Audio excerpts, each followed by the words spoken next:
The real question is, where is Spawn? And I told you, I don't know. He vanished in that blaze. There were no remains. Perhaps he's dead. Don't be an imbecile. It doesn't become you. I don't care what happened, and I don't care how it happened. For the first time in my very long existence, someone has surprised me. It's not an emotion I'm particularly enjoying. He's still out there. He's been spotted in London, New Orleans, even Prague, but we can't track him. We can't follow him. He shows up, does what he wants, and then podcasts. And that is not acceptable.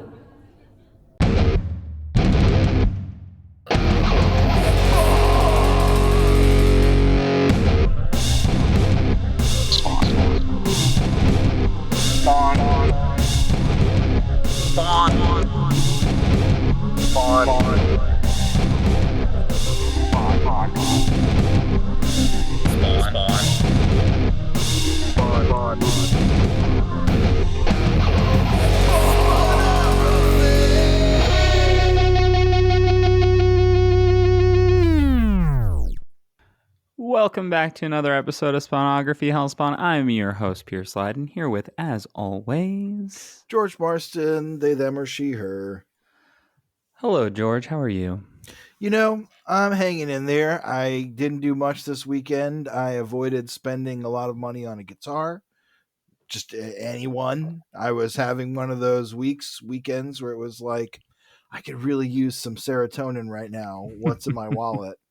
And so I avoided that kind of a problem. But, just hanging out. How about you, old chum? I set a PR in my half marathon today. So that Hell was cool. yeah. During the United NYC half, to perfectly timestamp this is the day before St. Patrick's Day when we record. And a very cool thing about today was that it's super foggy. It was super foggy this morning in New York. Wow. And this was the first race that got to go over the Brooklyn Bridge. Usually this race historically has gone over the Manhattan Bridge, which for anybody that has seen like movies, usually the bridge is the Brooklyn Bridge. Except for Spider-Man 1, that's the Queensboro Bridge. But usually when it's supposed to be the George Washington Bridge. But usually the bridge in a movie is the Brooklyn Bridge because that's like extremely iconic. And the pedestrian pathway, if you try to run over it on any normal day, super, super busy. And so it's hell. And there's a bike pathway now that is next to the like where the cars go, which is fine. It's like cordoned off. It's fine. It's safe, but and that's fine. But you never really race over the Brooklyn Bridge because the pedestrian pathway is still pretty narrow. But they closed off one side of the bridge and let people run on the car part, car road part, which was really, really cool. And it was so foggy that it was like the whole city like hadn't loaded yet or was like in the PS1 Spider-Man game. You know how like there's just like the fog of like, we don't want to like render those graphics from far away. So it's just a fog until you get closer. That's how the whole city was. And it was amazing. The race started at like 7:20 in the morning. And it was so overcast that the sun didn't really come up. So every time, like everywhere I was running, it was like this bubble of like 100 feet that I could see in any direction, but I couldn't see any further than that. And then when you get off the Brooklyn Bridge, you run up the FDR Drive on the east side. And then you pass under the Manhattan Bridge, you pass under the Williamsburg Bridge, but you couldn't see them. And you feel very small when you're on the road that cars usually take. And then above you are these giant bridges. And like I run on those bridges semi-frequently, so I'm not. I know where they are, but the whole city felt like weird today. And even we even ran through Times Square, which was really, for once, cool because it was again closed off, and so like you're just running through the street and like running into Times Square. It was very cool. It was a great morning. So we ran real fast. Sounds like we both had pretty intense tests of endurance and willpower this weekend. Yeah, absolutely. Me with not spending $1,000 on something, or I mean, I do think that you're always in a state, from what I know of people who play guitar, you're always in a state of avoiding buying a guitar. That's true. This weekend it was just particularly intense, and it's not like I have $1,000 to drop on a guitar or something, but it was that like scrolling through every guitar listing I found on the internet for like 2 days, just enjoying the thought. I will say one of the coolest experiences I've ever had was being at Times Square at like Big Apple 3 a.m. Oh one yeah. time, and there was just nobody there. Just super cool. Felt very Blade Runner, Mm-hmm. Yeah, totally. Yeah. Listen, greatest city in the world. I've said it before and I'll say it again. I love being a turtle. That's Uh, right. well, one thing that makes me very happy, in addition to my new personal record and your self control, is the fact that we're back to original flavor Spawn, That's right. and we're inching a little bit closer to issue 100, which is very fun.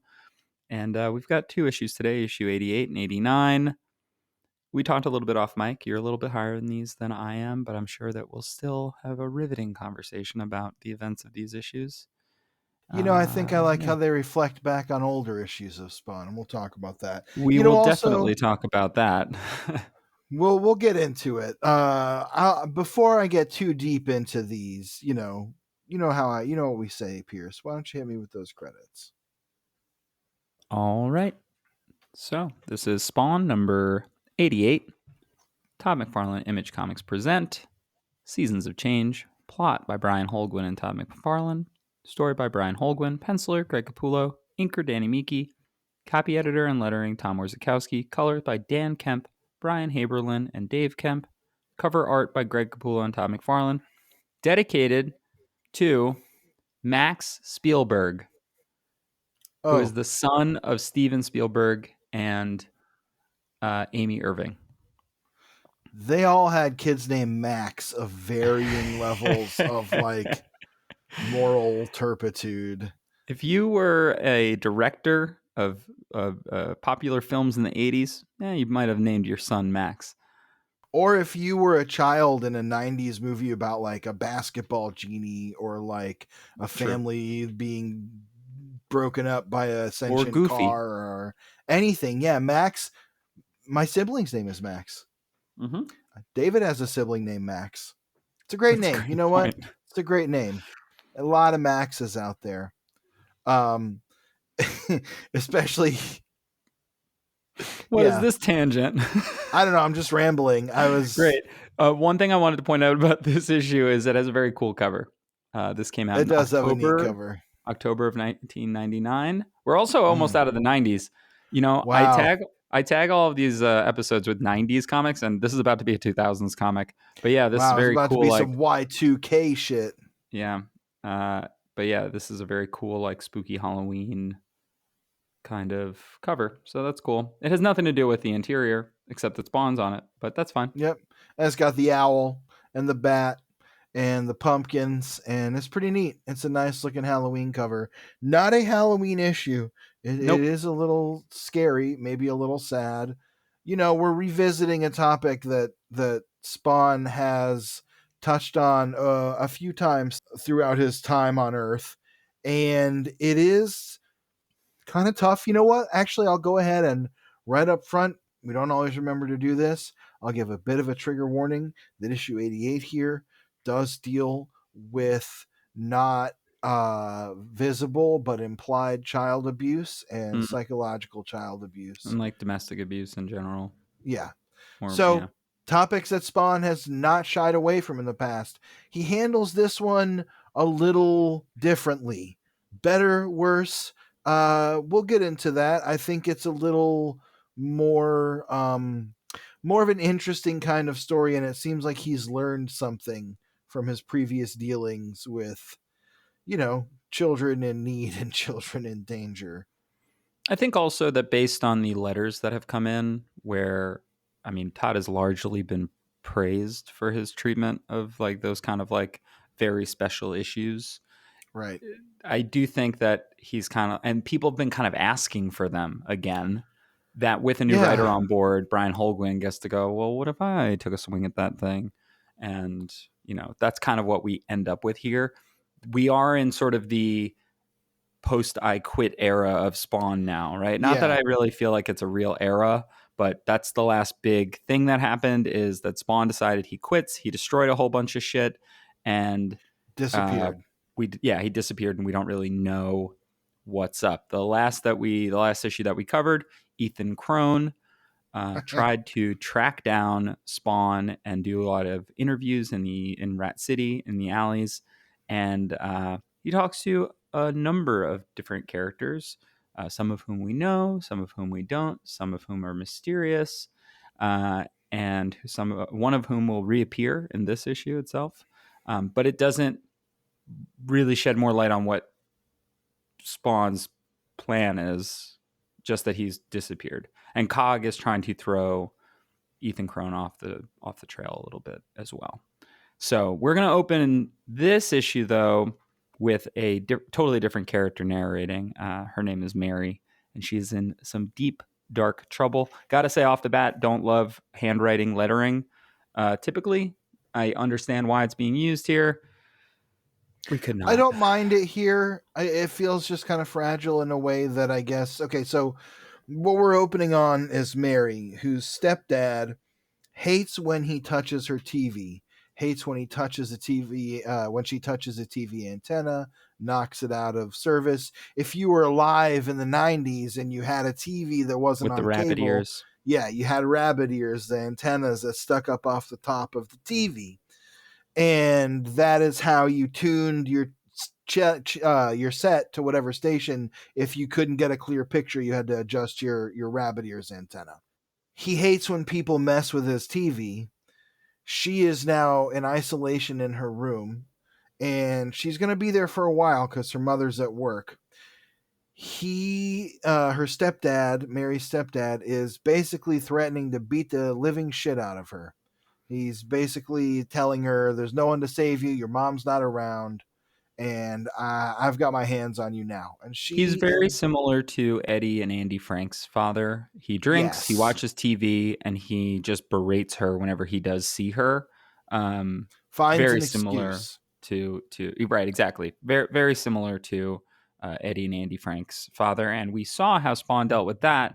We'll see how he deals with it again here, and character growth. It's been 50 issues, so Yeah.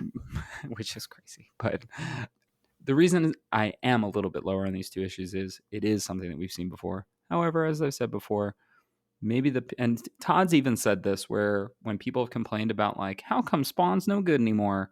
And I used to like it when I was 8, and now I don't like it when I'm 15. And he's like, I don't know, maybe because you're 15 and you used to be 8. Yeah. And so, maybe through discussing it, we'll like this a little bit better. One thing to note about Mary, she looks like Coraline. She kind of does, yeah. And this is pre-Coraline, of course, like I know, the but it's movie just and everything. weird that She that's has the that, case. like, it's very sad. I have to say, this whole sequence is very sad, and it's very. I've kind of touched on in the past that I have had some experiences with abuse in my own life and with abusive behaviors. And while I haven't quite had exactly the experience that young Mary is having here, I've had close enough where a person, an adult in your life who is there to take care of you, is finding a reason not to, finding reasons to turn that against you and to punish you for whatever it is. In this case, bumping the TV and misadjusting the rabbit ears while he's watching the fights, as he says. As soon as the fights are over, she's going to have to deal with them. And it's very real and raw in a way. It's not as flashy and like soap opera as the brothers Eddie and Andy. It's a Yeah, that's little true. more reserved.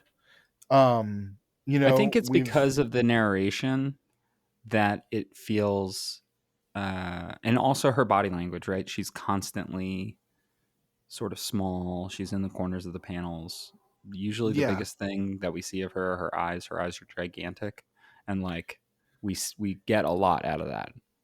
So in this page, her stepfather is walking around, basically standing outside her door, telling her that he's as soon as as soon as he's done with whatever he's doing, he's going to take it out on her, and her mother can't save her. She's terrified. She's tucked in the Yeah. corner of the room. Her eyes are wide, but the thing she's looking at is not her stepfather. It's something out the window, because she's in her room and she's looking out the window of her room. She says, I'm supposed to sit here all alone and think about my actions. Only thing is, I don't think I'm alone anymore. And it's just Spawn standing on the roof outside the window. Great fucking splash page. Yeah. Fucking rules. It does have a different sort of body language than we've seen from Spawn before in a weird way, if that makes sense.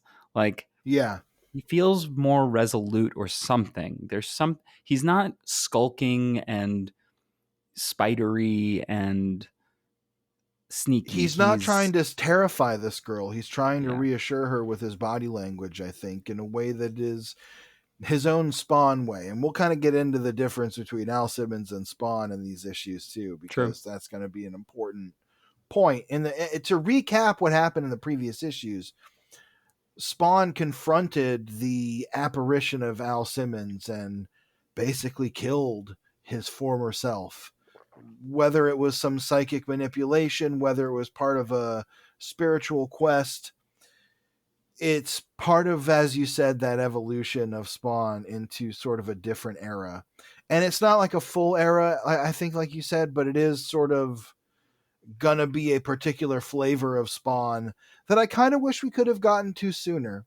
Yeah. And we say that a lot, but this is a comic about people learning to make comics as much as it is us, reading it in the future after they've had all those lessons of hundreds of issues created now in the past. You know, in Yeah. this first 100 issues, even, we're seeing a lot of evolution from the creative team, from the creators who have been on for a long time. And I think that's part of the charm of it. And we've talked about that. That's part of the magic of it. In this Yes. case, it's Some of sort it's a of little Spawn bit the of like, hero. some of it's a little bit of throwing spaghetti at a wall to see what sticks and to see what works from the normal sort of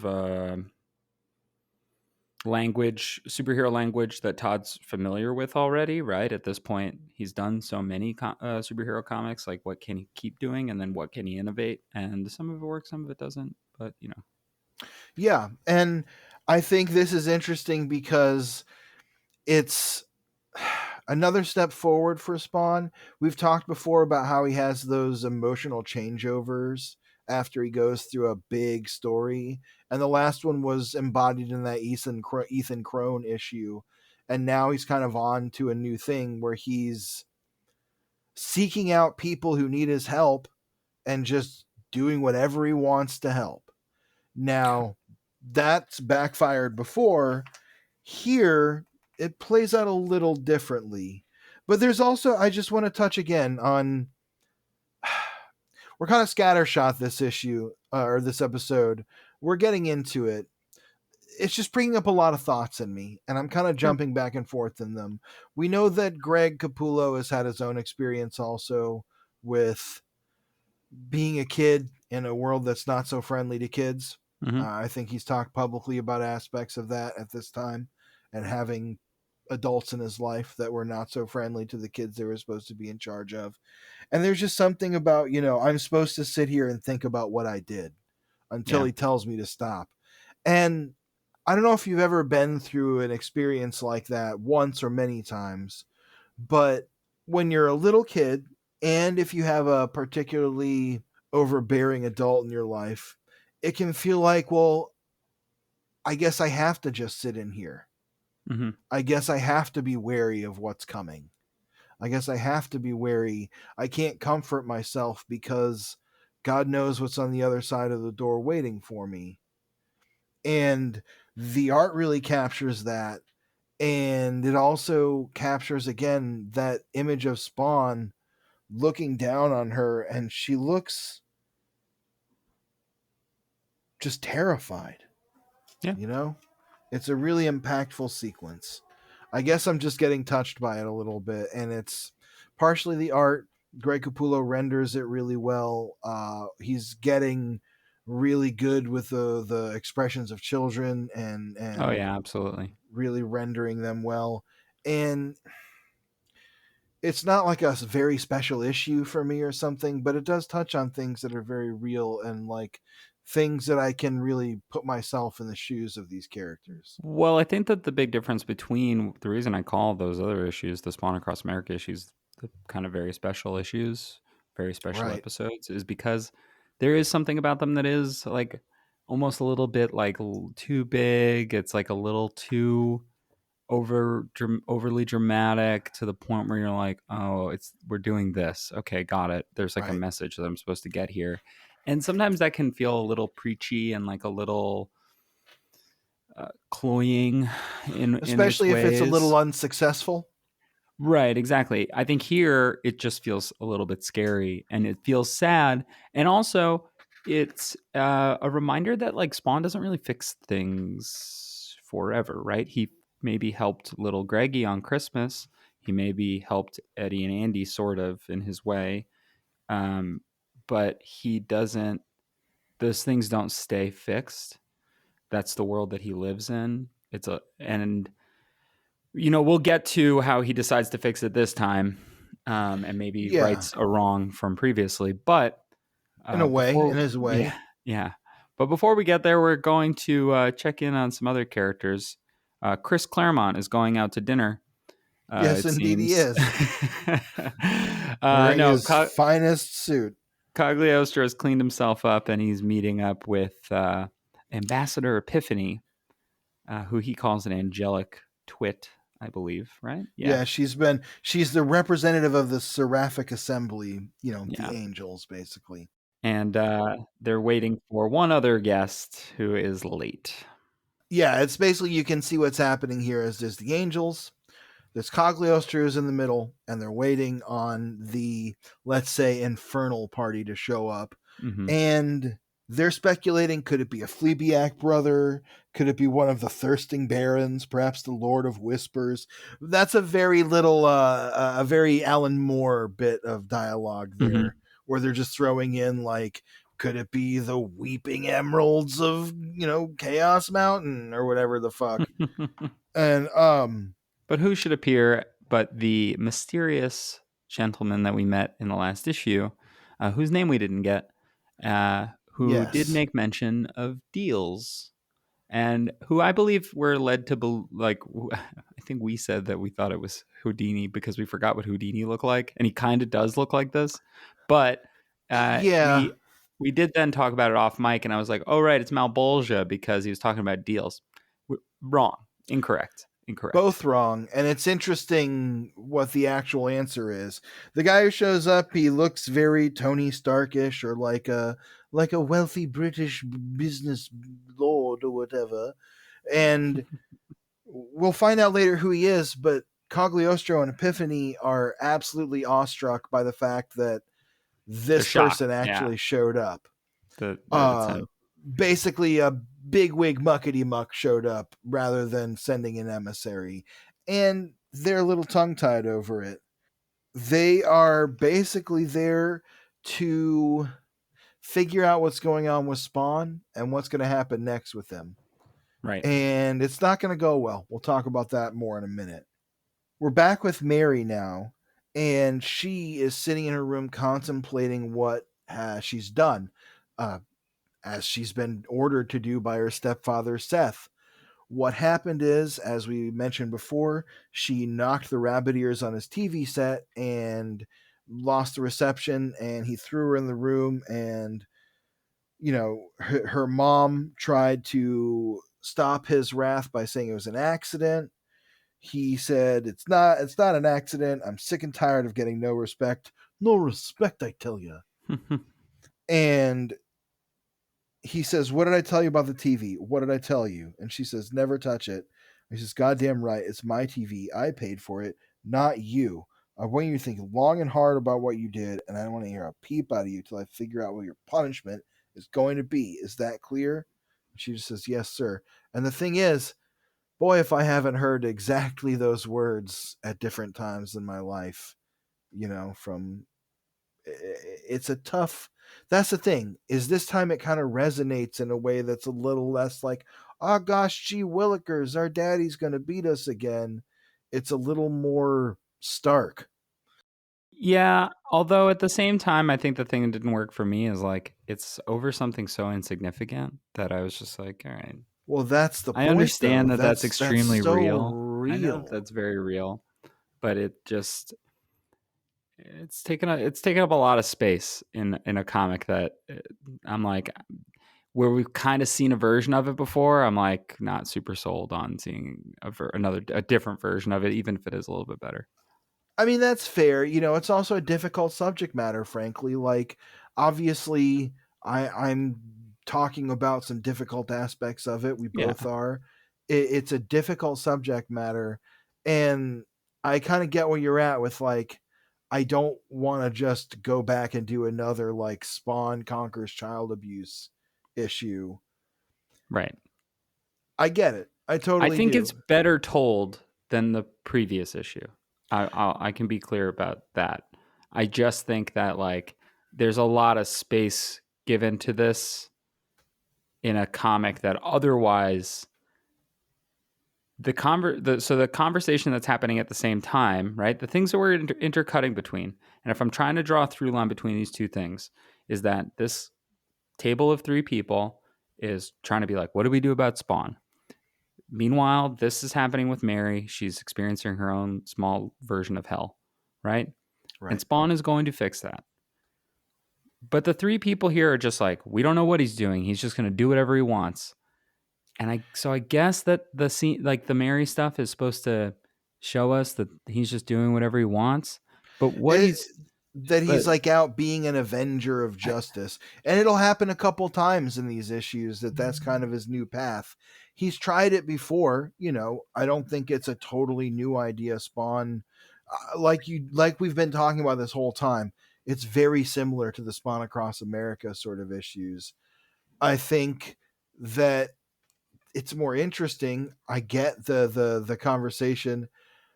I don't necessarily love them being interspliced, but I also understand why they are, because if you just have the conversation as an issue, it sucks.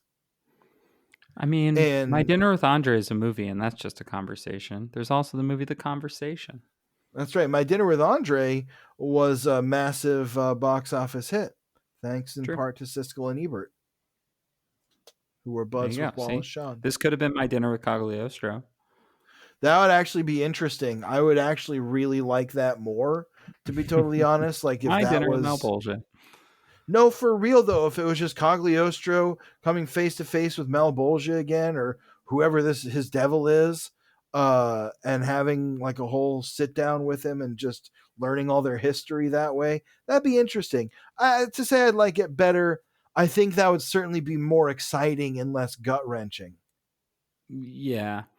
So one thing that we've breezed over here in our discussion is that Mary, when she gets, as she's contemplating what has happened in her room, she does go to the closet. Yeah, she saw there's a note that says that she thinks that her stepfather had kids before once, and she Right. saw a picture of them, and her mother said never to ask. What's the implication here? I think the implication is that she understands that her stepfather killed his previous family. That is See, my understanding. that's especially where it gets so big that I'm like, okay.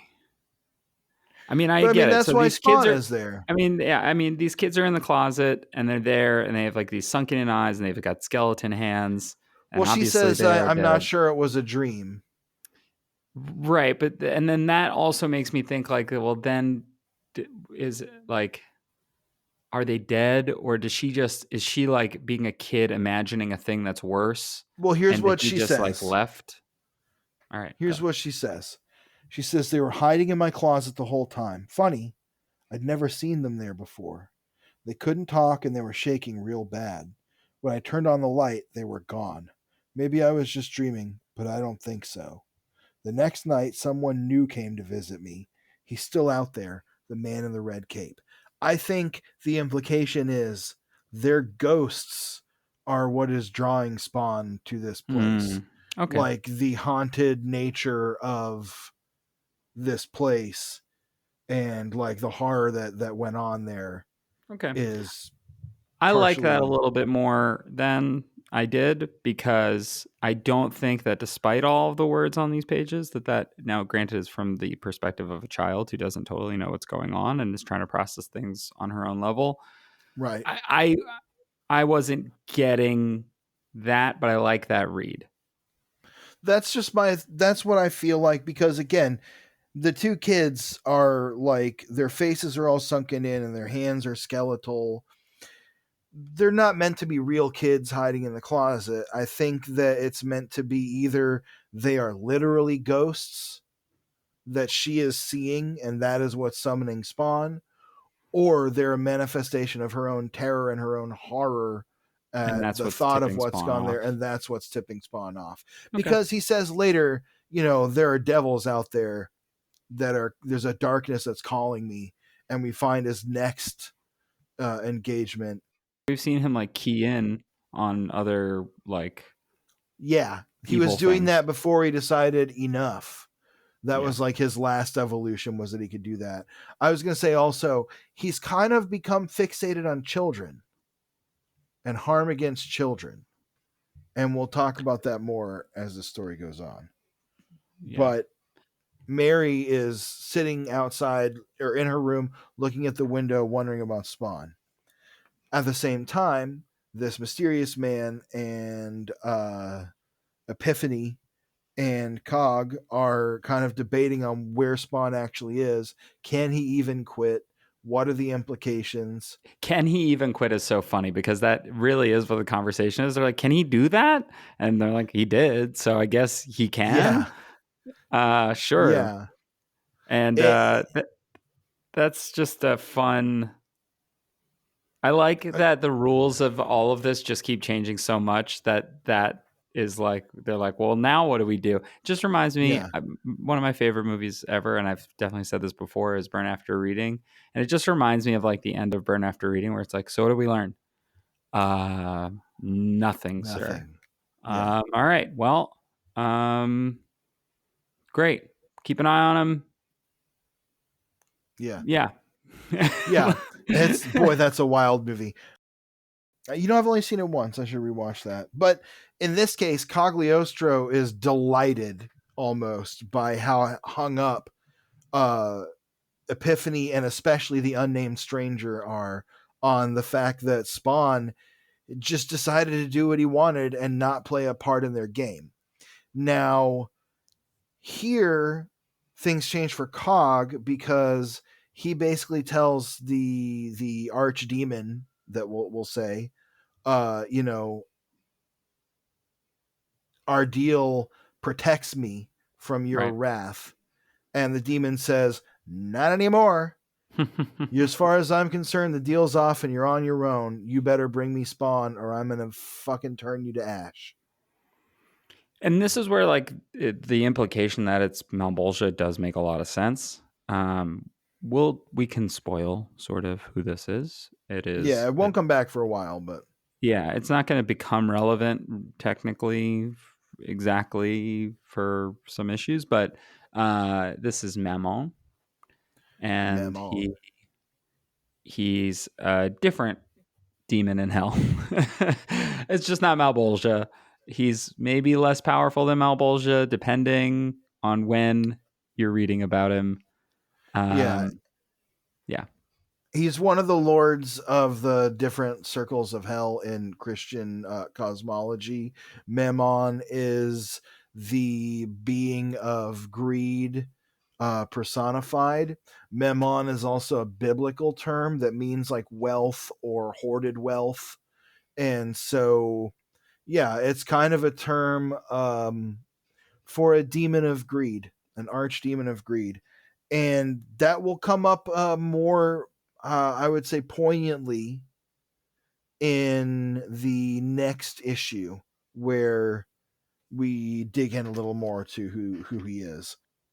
So we get back to Mary. She's on the other side of the keyhole. I don't mind the layout here of her eyes watching the clock, the keyhole kind of cut out in the panels, showing the different sides of the door where her stepfather is tormenting her, saying, "You're running out of time, kiddo." Show's almost over, and then you and me are going to have a little lesson in manners. Haven't quite made up my mind what I'm going to do with you yet. Any thoughts on that particular subject? I Just don't like the tormenting way her. he's standing. Yeah, he's very, yeah. There's a lot about that I don't like.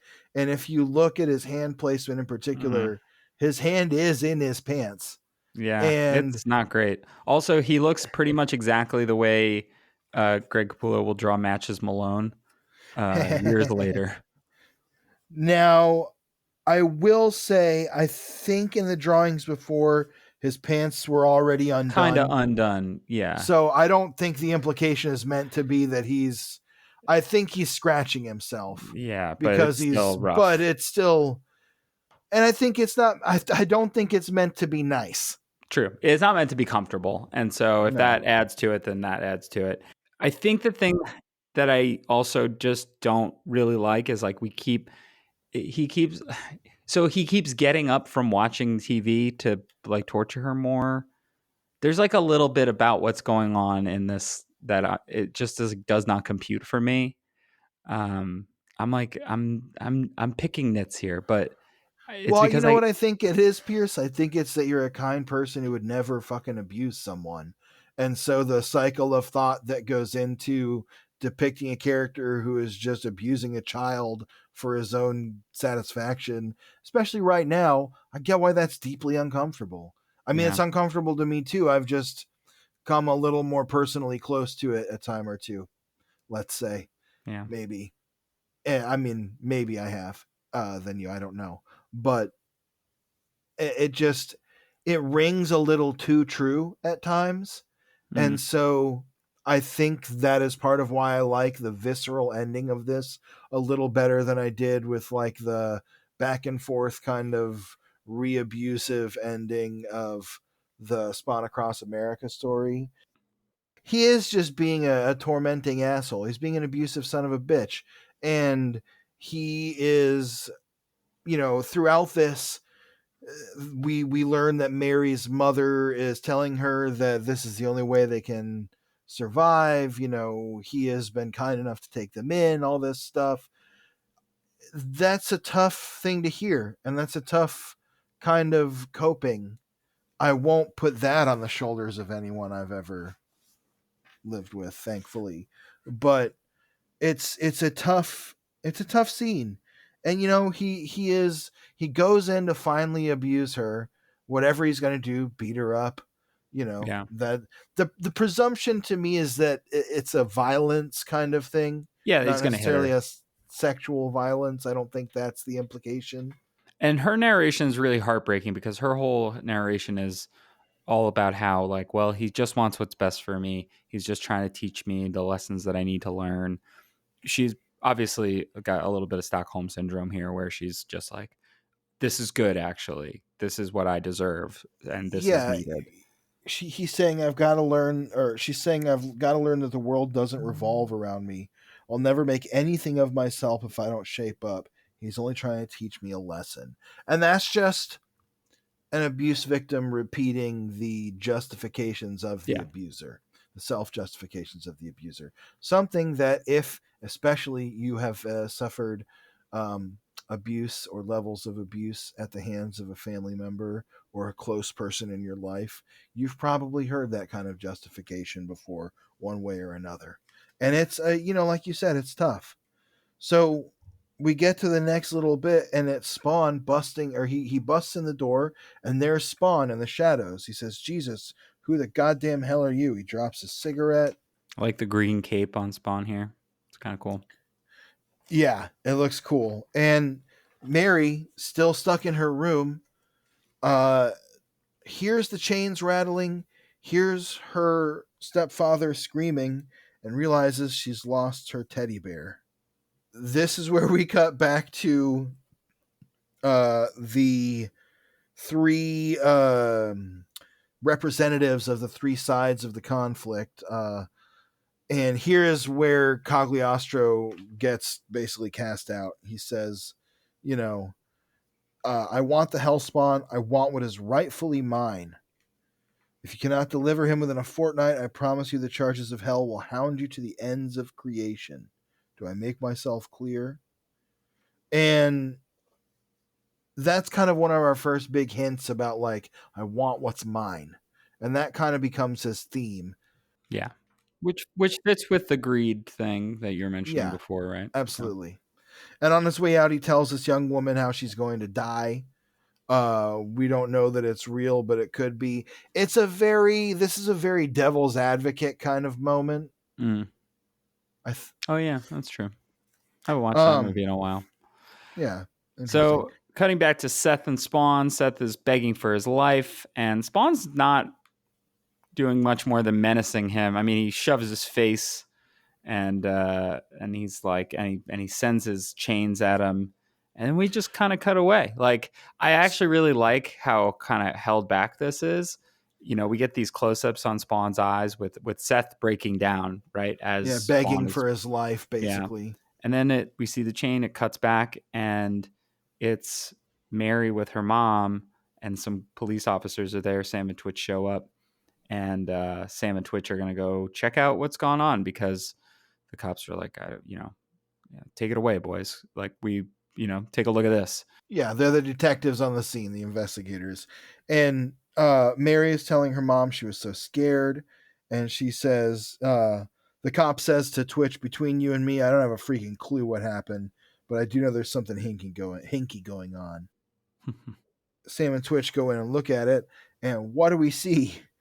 But Mr. Seth impaled on the rabbit ears with the antennas coming up out of his face, one of them through his eye socket, just Yeah, pretty basically gruesome. impaling his brain.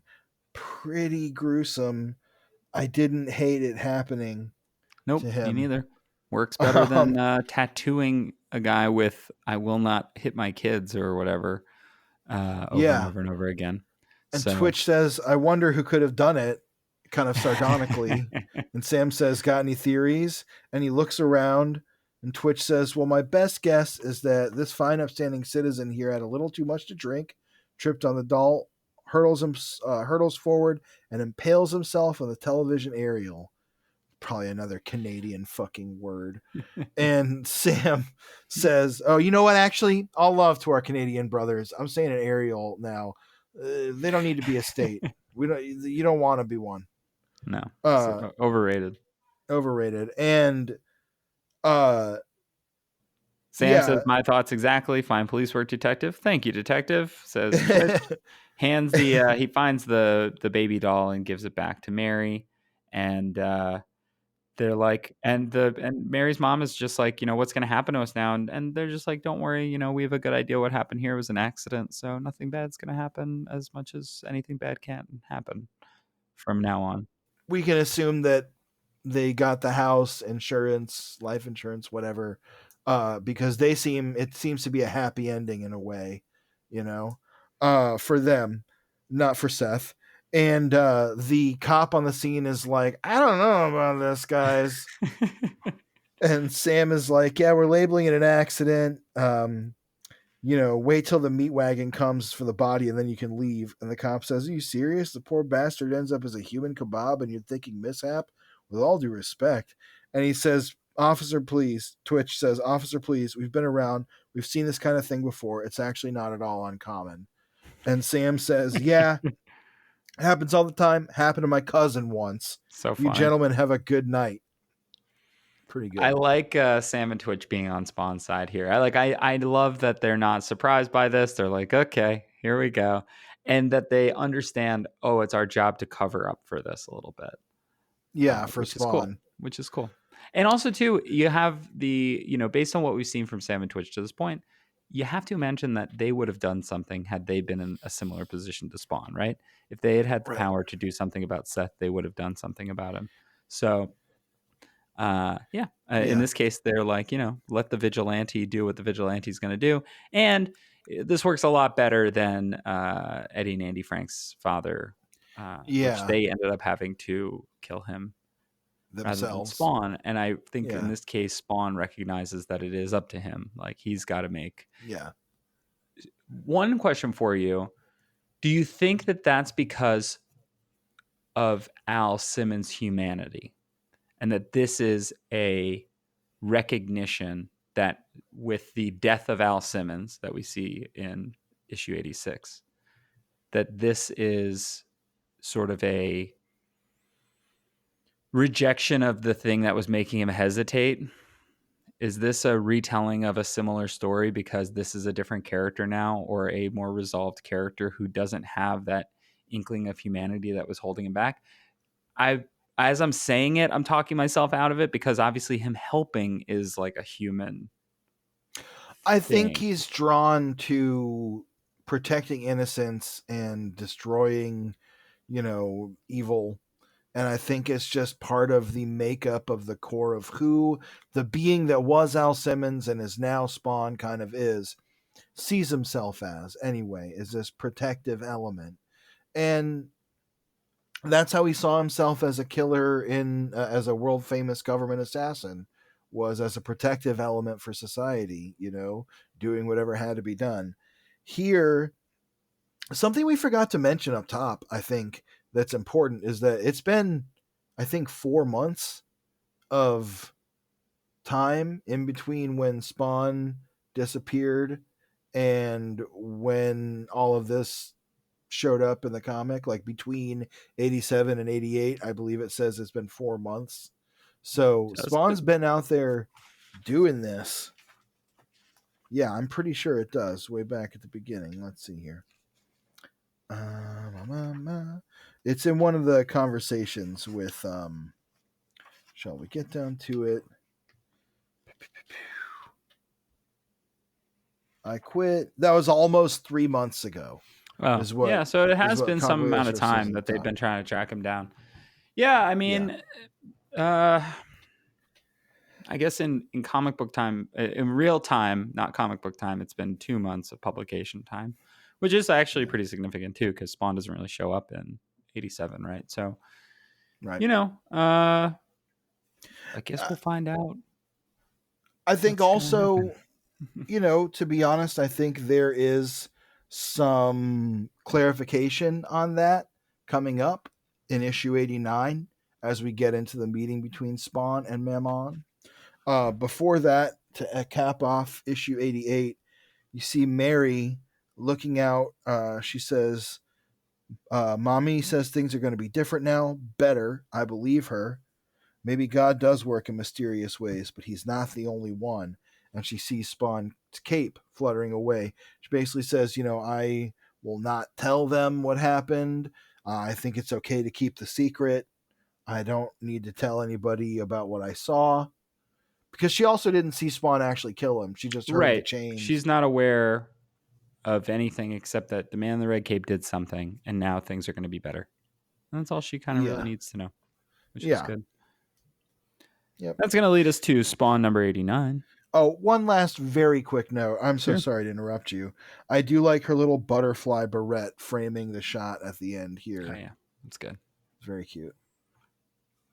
Okay. Great. Well, that's going to lead us to Spawn number 89. Todd McFarlane Image Comics present The Devil You Know. Plot by Brian Holguin and Todd McFarlane. Story by Brian Holguin. Penciler Greg Capullo. Inker Danny Miki and Lee Matsunami. Copy editor and lettering by Tom Warzikowski. Colors by Dan Kemp and Brian Haberlin. Cover art by Greg Capullo and Tom McFarlane. Dedicated to my good pal, Dave Thomas, who I can Oh, wow. only From assume Wendy's. is the Wendy's founder.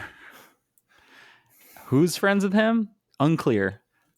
Or it could be the comedian Dave Thomas, who was I popular. prefer to think that it is the Wendy's man. I prefer to think it's the same guy.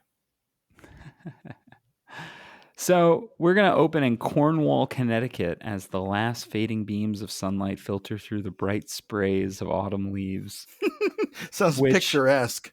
Which it's night in the panel. So Yeah. that's not happening. at all. It's not Yeah. even close to happening. It's just night. Judge Mason Everett Sterling III pulls into the driveway of his 7-bedroom red brick Gothic revival home.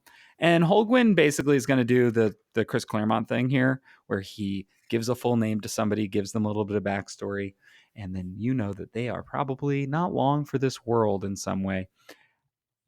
I don't like who this character is. I do like the execution of this versus the thing that happened in 88 because I think it's a little bit quicker and we kind of get on with it. Gonna give a real quick Yeah. trigger warning again for the mention of child exploitation material, or child, you know what I'm saying. Yep. And yeah, we're not going to get into any details about it. Nope. The script gets into a few too many for my liking. Yep. But yes, what we learn about this judge is that as he gets home and he stalks around his house trying to find out if anybody's there, we realize his wife's gone, family's gone, maid's gone, everybody's out. So he puts on his entertainment du jour, which is, of course, some child sexual exploitation material. Absolutely disgusting. But before the video can really start, the screen changes and it says turn around in the static. Very poltergeisty. Yeah. And this is like 3 pages that are pretty like they tell you everything that you need to know. They disgust you just enough. It says turn around and you're like, oh, fuck, here we go. Turn the page. Mason Sterling, it's time for you to be judged. We got a big Spawn hand in the foreground pointing at the judge. And he chases down. Sterling runs away, pulls a gun, tries to shoot him. And Spawn's just like, bro, what? Are you serious right now? Yeah. Yeah. Yeah, and when I said earlier the script goes into more details than I'd like, it's not graphic. But it's not graphic, but it is still more than I like. Any description at all is too much for me. It's still a lot. The Spawn stuff here is really great, and Mason Sterling is saying like, listen, I didn't touch anyone, like basically trying to downplay his sick obsession by saying the like, fact well, that I didn't physically hurt anybody, I didn't actually do anything. Why is that? Like, what are you so upset with? But Spawn makes a good point. He says, you paid people to procure these tapes. How did you think they were going to get them? You subsidized the pain and debasement of others, all for your own sick amusement, and now it ends. I love the coloring on Spawn's cape here as it fades down. Anyway, yes, go ahead. Also, just great. We're getting like great Spawn mask. We went through so many issues of like the maskless Spawn, and then Greg Capullo was like, nah, the coloring on both of these issues. Excellent. The inking's really good too. And until I realized that there were 2 inkers on this one, I didn't even realize. Yeah. Until I read it again, I was just like, oh. Especially after a couple issues of Curse of the Spawn, which God love it did not look great. Yeah. The colors here are really singing. Those greens are really popping with the blues. I love them. What happens? And again, little warning for self-harm. Oh boy. This is a lot an intense couple issues. I'm trying to be better about letting people know it's coming, even though really you just heard as much as we're going to mention about it, because what happens is Spawn looks a judge in the eye, and instead of even doing anything to him, the judge is like, okay, I know what I have to do. He writes out a full confession, names all of his complicit partners, and then takes his own life. And Spawn's just like, yep, a job well done. And I really think artistically this issue is just stellar. I think I think Capullo's layouts are really great. I think that the moments here are really excellent. I actually even think that, despite the fact that I think that the narration in that early scene goes maybe a little deeper than it needs to, I do think that it moves in a way that like we kind of get through that. We see like, hey, that thing that happened in the last one with the kid, Spawn's like out here doing this. Like he's finding bad people. He's taking them to task. He's become this like I said, avenging people who angel. harm children. Right. Seems to be what he's really focused on right now. That's very true. And I wonder if part of that is not just his connection to like, Cyan is the daughter I never got the chance to have. right? But that they have this sort of like psychic connection, this aura emanating from the shoelace that is connecting them in some way, that it is almost like an extension of that for him, because we've seen the effect of it on her, right? But we've not seen it as much the other way. That's true. I think that's a good point. I think that's accurate. I also think there's an element of the fact that, especially in the 90s at this time, into the early 2000s, there was certainly a perception that you can do anything you want in a comic to a pedophile. If that guy is hurting children or like or a child abuser, fucking impale him on the antenna. Yeah, Fuck him that's up. true. You Nobody know, would really be mad about it. in the 90s, if it was a bad person like that, a Nazi, you could chop them up. You could put them in a wood chipper. You could have Spawn do elaborate vengeance against Yeah. them a lot more morally easily than like Punisher shooting street pushers. Yeah, it's a lot more permissible. Right. We're going to get this, shot of the city skyline of New York City, two buildings I've never seen before. So that's Yeah, I weird. don't But understand. I was a little confused what city this was at first. But I do like the little I like Miss Saigon, the oh yeah, misspelled Miss Saigon. I like the little bits of like city life that you see. It says a shadow play of asphalt and neon, flesh and fantasy. The city is alive at night, like some great mythic beast, breathing, stalking, tensing its muscles, feeding its appetites. And that's exactly what you were saying this the start of this episode. The city is a beast that hungers for you. yeah, absolutely.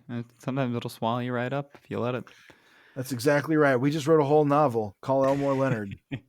So He really and writes and about LA, that but above guy's. it all, the Hellspawn watches, listening to the shadows. Everything is different now. The darkness moves around him, embraces him, but it also moves through him. It is an extension of him and he of it.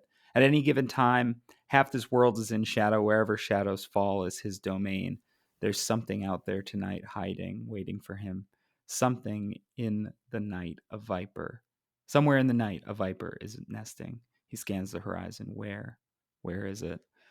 And this is going to lead to another. It's interesting because these two issues do have basically the same kind of setup. It is Spawn enacting some sort of vengeance, then a conversation.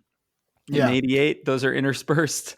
In 89, one happens, and then the other one happens. Yep. And then what happens here is, turns out where that viper is nesting is none other than Cogliostro's library, where it says, the repository of all earthly knowledge regarding the curse that until recently afflicted Spawn. And it is, of course, the Hellspawn Museum. Now, who's sitting down here reading from the book of Revelations? The sun turned black as sackcloth, and the oceans churned with blood, and throughout all the nations of men there was a great wailing and gnashing of teeth. And he says, "Oh, I like that." And Spawn says, "Who are you?" And I love this panel. He says, "I don't think there's any need for introductions, do you?" And he's like sitting there all like enrobed among all the like candles and shit. That is just a sick panel of like That's a great. creepy gothic man in his creepy gothic chair. You know what I mean? Mm-hmm. Really works. And I also love that line. I don't think there's any need for introductions, do you? Why do you think And Mammon has changed outfits since the last time we saw him? I think he's gotten comfortable. He's no Mm, longer in a formal setting. He's okay. usually okay. So depictions of Mammon are usually like opulent wealth and Like stuff a like that. handsome guy. Yeah, so he's here. I like that he's all disheveled because also he's been searching for Spawn. I like that he's True. like out of his element. It mirrors in some ways Ethan Crone in the previous issue, Mm-hmm. who went was getting more and more like kind of disheveled and like roughed up as he was searching for Spawn himself.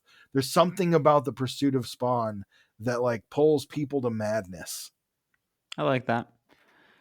So we cut to Midtown, and there is the silhouette of a woman with red hair walking through the streets. I She wonder hails, who that could be. she hails a cab, and as she makes small talk with the driver, We see a glimpse of her earring, and it is a Spawn sigil. Is this Angela? We'll find out. We'll find out. So, Spawn, turning back to Mammon, back to them, Spawn says, "Where's Cog?" And Love Mammon that panel. says, "Yes." Great Spawn face. Very Lionel Yu, that Spawn Definitely. face, like the textures in there and stuff. He says, Cogliostro, if he has any sense at all, is digging himself a deep hole in the most remote quarter of Antarctica. And this is where Spawn gets to have, this is the my dinner with Mammon, where Yeah, I Spawn guess it gets to is. face him down. And Mammon's like, there's so much to discuss. You don't understand the ramifications of what you've done. You've caused a great deal of discomfort.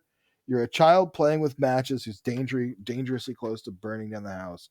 He basically just lays it all out. He says, let's leave that aside for a moment. It's clear that we haven't underestimated you. You're far more clever than we gave you credit for, but you did make a deal, and it's one to which you will be held. Do you understand? And Spawn says, Simmons made a deal. Simmons is dead. Very And he cool. And said, I like that Mammon is kind of like becoming crazier and crazier. His eyes are glowing more and more green, his as hair is he's, getting more and more disheveled. yeah.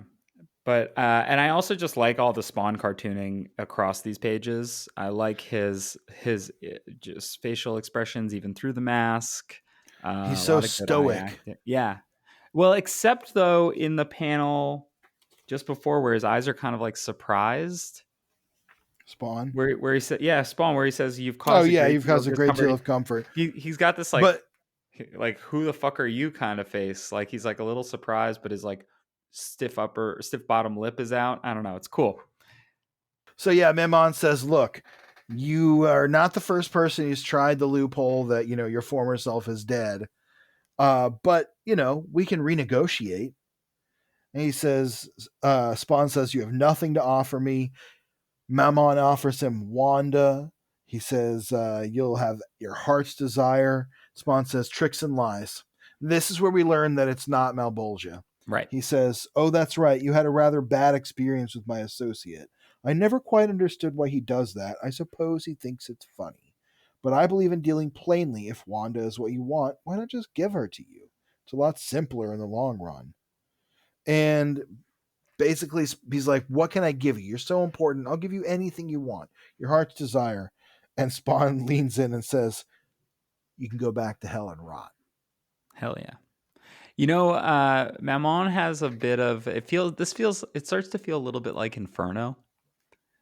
I know Yeah, we a just little talk bit. about X-Men all the time, but like it doesn't not feel like Nastir or something coming to or Well, I think Sam, it's a very classical personification of a yeah, devil in fiction. make a deal. It's tapping into it's that Faustian bargain all the way back to that original story, Christopher Marlowe, I believe. If I'm wrong, whatever. Christopher Claremont.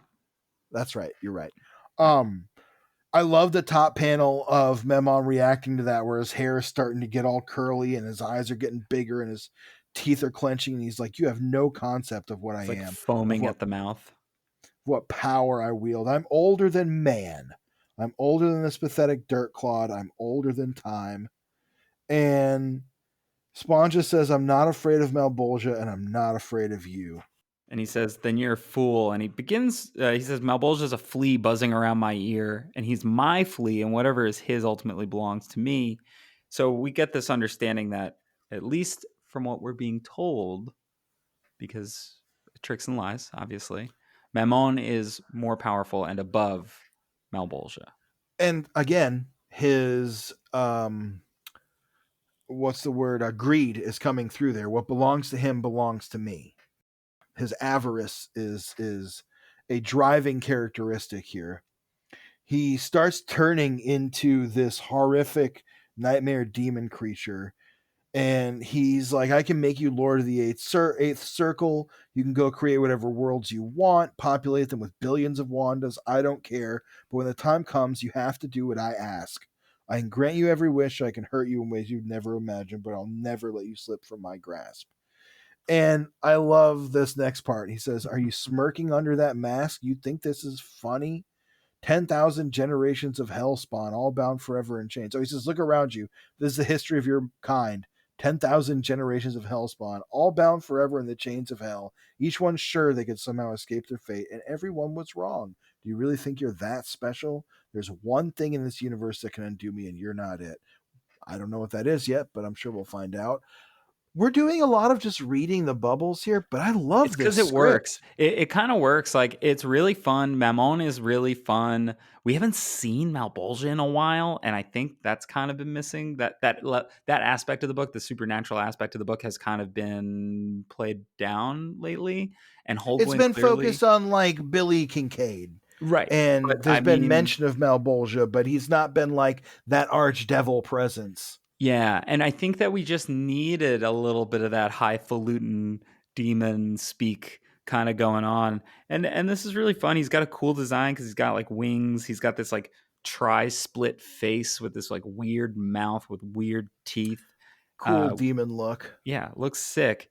And he asks if he's going to be a good little soldier or not. And Spawn basically, fucking bitch slaps him. yeah, Just straight up whop and says with the not. backhand. and and he says, "Look at me. I don't belong to you. I don't belong to anyone. I don't give a damn about your little war. I don't give a damn about this history begins now with me." And Then he grabs one of the lances, one of the angel lances, and yeah. Mammon is like, "Wait, how can you do that?" And this is where like Mammon being like, "Whatever Malbolgia has, you belong to me," is like, "Okay, hold on, wait a second," because Malbolgia doesn't cower like this when Right. we've seen him. Well, it's interesting because we know that that lance can kill a hellspawn. It can True. send a demon back to hell. So it's one of the few things that can actually do some harm to him. And Spawn's like, "Look, I can touch it because your rules no longer apply to me, and neither do theirs. You don't know what I've become. You don't know what I've learned, what I've seen. I've seen the truth, and I know your little secret, the one heaven and hell have been keeping from man since the dawn of time. We don't need you. You need us." And he threatens him with the thing, and he says, "Just remember," or he threatens him on with the lance, and as he's about to do it, he drops it, and he says, "Just remember, I could have wiped you from existence right now, and just as a reminder, I'm going to brand you." And he takes his three magic claws and he scratches one of his eyes out, gives him a big scar on his face, and Mammon is just incensed. He's like, "How dare you? If you were in my realm, I'd rend your soul to atoms for this affront." And I love this. Spawn says, "But we're not in your realm. We're in mine." And he just gives him this monologue where he's like, "The shadows of this world belong to me. From now on, men shall answer to their own conscience, and that when they will not, they will answer to me. Do we understand each other? Good." And he leaves Memon just sitting there in a crumpled heap. Yeah, it's great, and this is a version of Spawn that it's interesting, right? Because he says, "I don't care about the war. I don't care about this." Now, when we've seen Al do that before, it was because he was like thirsting for his lost humanity, right? He was like, "I don't care about this thing because I just want one, and I just want this, and I just want that." And in this case, Spawn has a new resolve. He doesn't care about the war. He doesn't care about his role in it. He doesn't want to be part of it. He has decided that essentially Earth is his realm, that he will rule it, and nobody will stop him from doing so. Uh, which And is also, great. yeah, it seems like his intent here is to take Earth out of the equation between heaven and hell in their war and start making people pay for their sins on his terms so that they can't be captured in the sort of web of heaven and hell. Now, are the people he's killing still going back to Malbolgia? I was going to I say don't this. know. I don't think so because it says he's not fulfilling his deal. So I assume that because of whatever he did that purged himself of Mm, like the Malbolgia curse, mm. it's no longer like that connection is severed. Gotcha. And I I think was gonna ask about that, what you thought about that, because I was like, well, I don't think that they should be all that mad because he's still just killing people, and that seems like exactly. it's right. But if they're, but at the same time, if Mammon is like showing up, and maybe he's trying to cut himself in on a deal that maybe he's not supposed to be in on. The I like 89 more than I like 88, and I don't like it. I think I just don't like um the setup of 88, the way that it is, Sure. the interspersed kind of like two narratives at the same time, whereas like 89 feels like here we go. Yeah. And there's a little denouement page Later. later. That redheaded woman who kind of looks like what's her name from Powerpuff Girls, uh, Yes, Miss Miss Bellum. Bellum. Miss Yeah. Bellum. You don't see her face; you just see her red skirt suit. Then you get this close up on her, and you see her earring, and she says, "Well, what a mess you boys left behind. It's about to get interesting around here." Or it's about time things got interesting around here, is what she says. And that's that. The implication being that it's Angela. Is it? I don't know. I haven't read ahead. It seems dicey. We'll I find love out. that it says next 3 uses of the knife. It's definitely a metalcore album from like Pretty 2003. sick. I Yeah. mean, Mammon sounds like the name of I'm pretty sure it is a metal pretty band. sure it's got to be a band, right? Yeah. Uh, great. Yeah. So that's been issues 88 and 89. Let's get into some back matter and then we'll do final Let's do it. thoughts. In number 88, we have some fun letters in both of these. There's one letter from L. Kane in Chicago, Illinois El Kane. that starts, "What's up, Todd?" WUTZ, up, Todd. To start things off right, I'd like to give much props to you and GC. As a dynamic duo, you two are doing extraordinary work with the King of New York, Spawn. Brian Holguin to add his flavor of evil and edge of your seat plotting to the world's best comic book with already acclaimed award-winning TM, and you have a universal #1 bestseller. But that's just my opinion. With the great story arcs and super scripting, dialogue, and casting, it just grows and grows to no end, never failing to introduce something new to the story or a kid with a few lines who ends up like fresh cooked sloppy joes.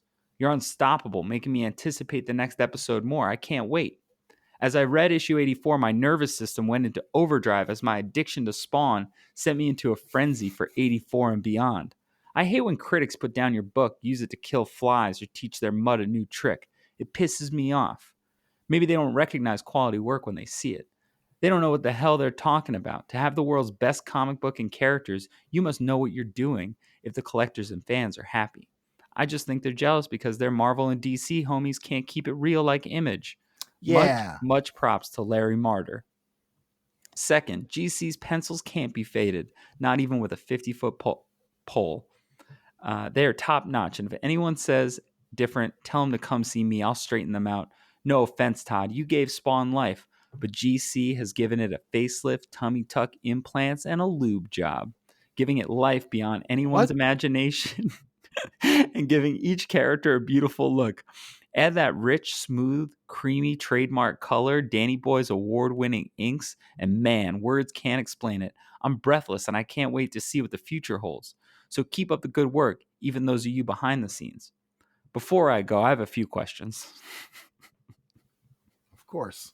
Are you going to have any special variants for number 100 like chromiums? How about a gold and platinum chromium cover in one? Is Al Simmons / Spawn going to continue after number 100? Rumor has it he's not. Is it true that Al Simmons Spawn comes out twice a month? If so, why does it seem like a month goes by before the next episode? What's the deal with the black and white Spawn emblem in 72? If Priest pulled the trigger, will Spawn ever confront her? Will there be another Angela mini? Her first mini and her curse origin were Da Bomb. If not, will she guest star in the future of Spawn? The shoelace Cyan found in 50 gives her a connection with Spawn, but it's kind of strong to send her into seizures in 75, like she's overdosing. Is there something else you're not sharing? Why is the curse no more? How does Cog know everything about everybody? Does he have a power Spawn hasn't learned Bro, yet? you did have a few questions, huh? You got a How few come- questions like an attorney. How come my episode number 30 is missing the month from its episode number on the cover? Is Spawn ever going to come out with a number 1/2 or number 0? Because Wizard used to do those. Right. The story could show Al Simmons making his deal with Malbolgia. Thanks for your time, a diehard fan, El Kane. El Kane. Todd starts with, I don't have the lingo down quite like you do, Mr. Kane, but I'm glad you're enjoying the ride. The question of the day is whether I'm gaining more people like you who enjoy the ride than I'm losing. Like I've said before, I've come to the realization that Abe Lincoln was absolutely correct in his assessment that you can't please all the people all the time. Now that I'm at that point, it's very liberating, and I feel free to do the things I want to. So if the things we do tickle your funny bone, it's very much appreciated. And we'll get through this quickly. As for the questions, variant covers, no, which is funny, and well, no chromium, basically is what he says. Spawn, he wants Spawn to continue. The book does come out twice a month, but there's Spawn and Spawn the Undead, which is like his X-Men, Uncanny X-Men. Black and white Spawn emblem is just an experiment in terms of art and stylistic presentation, no deep hidden meaning. Possible confrontation between Spawn and Priest in the future. No plans for another Angela miniseries, though she's definitely on the planning board and will probably be back next year as we near 100. Cyanne's shoelace and the convulsions she suffered were more of an aura she shared with Spawn, which became stronger when Wanda and Terry were having their personal problems. They weren't paying attention to their daughter and allowed the things Spawn and Cyanne were sharing to come through. The easy answer was for both parents to be there to keep out the bad ghouls. It was my metaphor for the importance of the nuclear family as a whole. The Curse is a character who makes his entrance like Priest. It has to be the right place and time to be appropriate. Cog doesn't know everything about everybody, and we've never stated that the things he says are true. And I don't want to do those pre-spawn issues because I don't like to do what everybody else is doing. Next letter says, Dear Todd, I'm writing this in response to your letter to Federico Mata from California. In your letter, you stated, and I quote, thanks for giving me insight that your sisters don't like Spawn, but it was not written for girls. Since they don't like Spawn, that means we're doing something right. What the hell are you talking about? I am of the female sex of the human species, and I love Spawn. Spawn is a very romantic story about a man who was killed and then returned from hell to be reunited with his wife, only to find she had moved on with her life after his death and married the man who put the price on his head. That's not really true. At all. But that was part. Maybe she's That's at the part where Spawn believes that still. Yeah. Spawn was heartbroken, not accepting it, living in his own hell on earth, wanting his vengeance on the man who stole his love and his life, and remembering the life he once had. It's a very sad and romantic story, one any woman in her right mind would enjoy. Federico, you're only 13 years old. Maybe in time you'll understand what life is really about. Todd, I'm ashamed of you for writing that response to a 13-year-old kid who should be reading anything but Spawn. You should be slapped for responding in such a sexist way to Federico's immature letter, and you don't even have a clue as to what kind of story you're writing about. Give me a break. A female Spawn fan, Rhonda Bobcat Boger, Udall, Kansas. Hell yeah. The next letter says, I just want to say Todd McFarlane not gotten that much better about the whole girls don't read comics thing. That's true. He's gotten maybe worse about it. Or stayed the same, I guess. Not a great refrain. The next letter says, Hello, Todd. I've been hooked on Spawn since issue number 12. Every month I anticipate and actually crave it until it comes out. I'm 20 years old and I attend SVA in Manhattan for fine arts and art therapy. Going into my third year, hoping my talents and name someday can be as recognized and developed as yours. Your layouts, the composition, the detail, and the story never cease to amaze me. Well, actually, the story has dragged on for a couple months or so, but my point is that your artwork is beautiful and inspires me as all good artists should be able to do. Issue 86, never written for girls, up yours. Sincerely, Rebecca Bocchio, Holbrook, New York. So Todd responds to both of these women and says, I should have been clear in my response to Federico in the letters column. I said the book wasn't written for 7 or 8-year-old little sisters of boys who get off on Spawn comic books. It's a fact that we're not going to debate it. That Spawn, at least in its comic book form, is read by an 85% male audience. That's not to say it's written in a sexist way. The superhero genre as a whole including anything Marvel or DC put out, is also consumed 85% by males. That's definitely changed now. Actually, I don't even think Oh, that's true at the time. significantly. I don't even think Probably that's true not. at the time because X-Men exists. Yeah. The point I was trying to make is that if I'm writing a comic book for Federico that also appeals to a 7-year-old sister, then I'm not doing the right kind of story. However, using the generic term girl was a faux pas on my part. It wasn't meant to include all females, not all girls, not all women. Yeah. I also have another view. I try not to make anything that is mom friendly. That doesn't mean there aren't moms out there who don't collect the toys, go to the movies, or watch the TV shows I do. But my definition of mom is anybody who's not cool enough or hip enough to get it. It doesn't mean every female with children. It's just my generic word like Kleenex or Xerox. It may be harsh on moms, but let's face it, they're usually not the hippest, coolest people on the block. Todd hates moms, apparently. Yeah. Coming for the moms. They Wow. want you to be in at 9 p.m., be showered, speak politely, don't do anything wrong, and get your homework done. Sometimes they don't understand loud music, purple hair, pierced ears, tattoos, or TV shows with action and violence. They want to keep their kids away from sexual content and bad language. Moms are very protective of their kids. They're looking out for your best interests, and in the end, we all appreciate that. So please don't take offense of my generalizations, sometimes just necessary when trying to convey an idea with our limited language. I apologize. Kudos to you for sticking up to your ideals and your gender. Okay. Great. Thanks. So that's issue 88. Issue 89, Spawning Ground.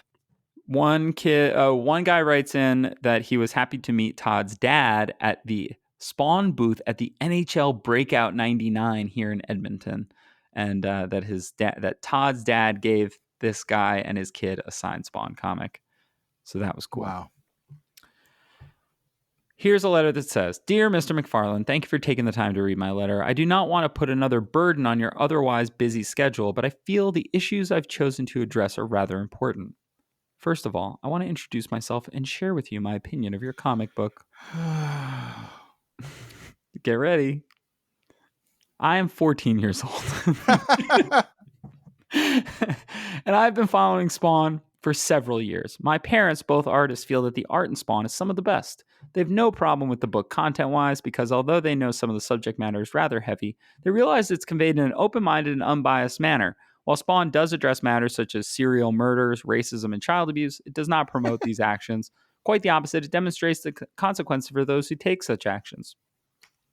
I want to respond to a letter you wrote to Wizard Magazine a while back where you asked where new comic fans come from. And here's where this letter takes the turn that most of these letters do that you love, George. Oh, great.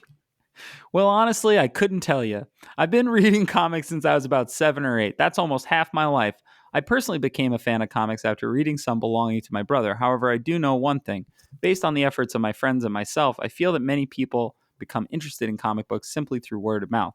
In school, I've convinced several people to visit the local comic book shop.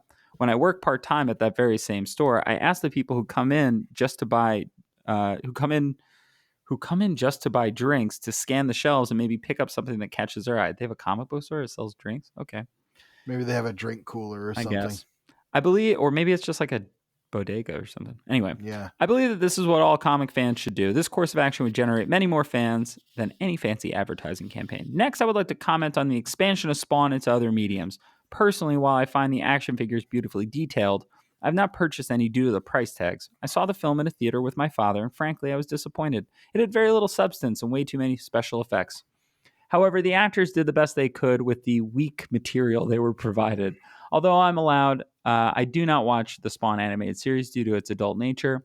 Basically, what I'm trying to tell you is you should concentrate on the Spawn comic book. While I congratulate you on the success of Spawn and other mediums, the comic book should not suffer as a result of this expansion. Don't worry, it has yet to do so, but it still may. Finally, I would like to address the recent entrance of popular culture into comics and vice versa. It's great that you're working with musicians like Kiss, Ozzy Osbourne, Korn, and Pearl Jam. These collaborations may draw the attention of music fans to comics and the attention of comic fans to that particular music.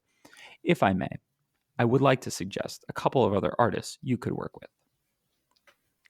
I'd love it if you worked with either Kid Rock or Limp Bizkit. Oh, fuck yeah. I'm sure you would find it a good experience to work with them. Both Kid Rock and Fred Durst of Limp Bizkit are very good and talented businessmen.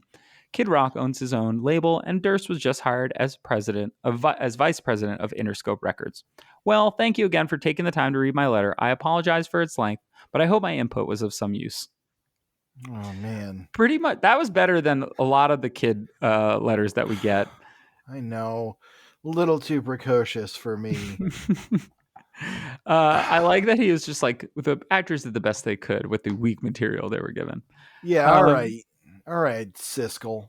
Sincerely, Alexei Kasavin, Manalapan, New Jersey. Todd says, thanks for responding to my question, where do comic book fans come from? Although you said you didn't have the answer, you did indeed give me the example of using the word of mouth technique. Unfortunately, the sad fact is word of mouth isn't working as far as I can tell. The comic book business as a whole has been shrinking over the past 5 years. Toys have offset some income of store managers. Pokemon hasn't been a friend and a boon to everybody. The more interesting question is, where will all this end? I'm keeping my eyes peeled. If anybody has any insight, I'd be glad to listen. The reason I expanded Spawn in other mediums has to do with the answer in the previous paragraph. The marketplace is shrinking, blah, blah, blah. And he talks about the Video Music Awards, and he thinks that that's interesting, and he's going to do more stuff. All right, and one more for you.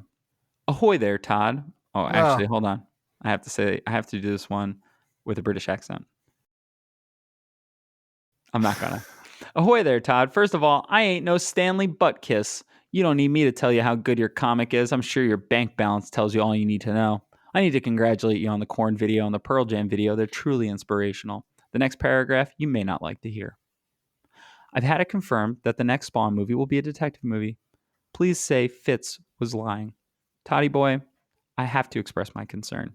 I think it would be a mistake. Spawn is a warrior of hell, and besides, detective movies suck big time. I know you know more about the business than I do. I just had to get that off my chest. The next question might seem a bit behind, what with me being in sunny old England and all, but in issue 75, there are pictures of all Spawn's allies and enemies. There's one guy who looks just like Spawn, only purple and black with a cross on his forehead. Please end this tortured enigma. Who is he? I guess this guy just missed Redeemer somehow. This was before Wikipedia. But also, seemingly he's read the issues, I guess. I don't know. He read some of them. I mean, Redeemer hasn't been around for a while. That's true. Todd says, good to hear you like the Pearl Jam and Korn videos. And then later, as I stated before, the Spawn sequel will evolve beyond the style and content of the first movie. It will not be a traditional, predictable superhero film. It will deliberately move away from the special effects of the first film and won't be just a detective story either. It's going to be an urban suspense movie that revolves around the brooding, mysterious character of Spawn, which reflects the increased mood of suspense and mystery that has been emerging in the comic book pages. As we have seen, Spawn is becoming a force far more fierce and powerful than he ever was in the past. Anyway. So, listening sometimes to these letters, I had a thought. Okay, like this week at work, this week at work, I did an article previewing these pages from this crossover of the Justice League with like Sonic the Hedgehog and his pals. Okay. Right? And it's like Batman and Superman teaming up with like Sonic and Tails and Knuckles and all this shit. And I was just thinking, imagine being Batman and having to take this fucking hedgehog seriously. Having to look it in the eye. Having to look Sonic in the eye and be like, you're a true hero. Welcome to the Justice League. Like, imagine having to take that seriously in your life. You're Batman, of all people. And you have to look at a little pink cartoon fucking, like, a hedgehog or whatever and just be like, I really admire your skills in battle. Like, that's how I feel Todd McFarlane must feel answering questions from 14-year-olds sometimes. Like, dearest Evan Jones, okay, well, yes, I do also find women to be attractive. I think that I'll keep drawing them that way in my comics. I hope that is what you were asking. And the letter is like, I like when Spawn's got tits. What did that one kid mean when he said that Greg Capullo gave all the characters a lube job? Yeah, well, he named all these procedures and then And then said a they had a lube lube job. job. Everybody's Kevin Smith at this time.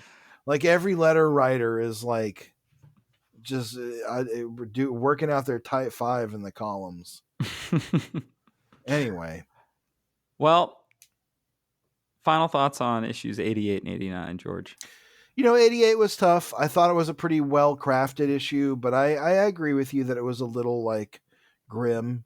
And that's not always, as much as I like Spawn for being that kind of story, sometimes I don't always want to revisit child abuse. Yeah. 89 I found to be a lot more interesting. I think I was really high on 89 more than anything because that ending scene with Spawn just telling Mammon to fuck off, like you don't understand me. You don't understand. You're in my world now. And Mammon having no power over him was just very cathartic in a way, for reasons that I don't think are that hard to understand right now of all times. To say like fuck you to the authority figures that are trying to force you into a system that will destroy you even if both quote unquote opposing sides continue how they've been going, it will destroy you. It's very cathartic to see someone say like, no, I'm doing something else. Yeah. I'm doing something better, that better in his terms. I'm not, the metaphor, you get what I'm saying. Yeah. But yeah, it's very cathartic for that reason. And yeah, those are my thoughts. Great art on both issues. 89 in particular. Loved how Memon was depicted, both as Yeah. a human and a creature. I think the art rules in both issues. Great job, everybody. The covers of both. We didn't even look at the cover of 89, but it's Oh sick. yeah, just full on maggot spawn with like a snake wrapping around his head. Yeah, it's awesome. The sort of heavy-handedness of issue 88 I didn't love quite as much, especially one, the child abuse stuff's tough, like Yeah. um uh, it's not graphic, thank God, but it is still it's well written enough that I was emotionally affected, and in that way it was very successful, right? Great job, Brian Holguin. Didn't love the lettering. I understand why it was what it was, because it's kind of like handwritten. That's fine. I just never really love like handwritten script font. Because it never looks right. But I think that 89 proves a little bit of like, hey, here's how you can do Spawn just dealing with something pretty quickly and then get to the more meaty stuff that's very specific to him a little bit quicker. The stuff with Mammon is really, really fun. I'm really excited to see where it goes, especially with sort of 10 issues until, 11 issues until 100. Wheels are turning, chains are moving, and we're kind of in a sprint towards that eventuality. And it's exciting and it's fun because it's not really clear what's gonna happen, which is good. These are a pretty easy read overall, which again, after some Curse of Spawn is pretty welcome. So that's kind of where I land. George, do you have any recommendations for our listeners this week? I'll go a little out there with mine because I don't usually get into this kind of stuff. But Scientology again? look, if you really want your soul to be no, I just sometimes I watch wrestling, right? I don't usually like I'm not like a huge I'm a lifelong casual wrestling fan, put it that way. Well, this weekend my roommate and I did a deep dive into Toni Storm from AEW, Timeless Toni Storm. This is months later. Everyone in the world has seen this but me. But it was really good. She's an incredible performer and a great wrestler. And even if you aren't that into wrestling, go check out some Timeless Toni Storm videos. Cool. For me, I will recommend. What will I recommend? I don't know, actually. I picked up comics this week. I picked up Herculoids #1. I picked up Space Ghost #11. I picked up Hell yeah. Assorted Crisis Events, the new Dennis Camp book. I did not read any of them yet. So I'm not going to recommend them.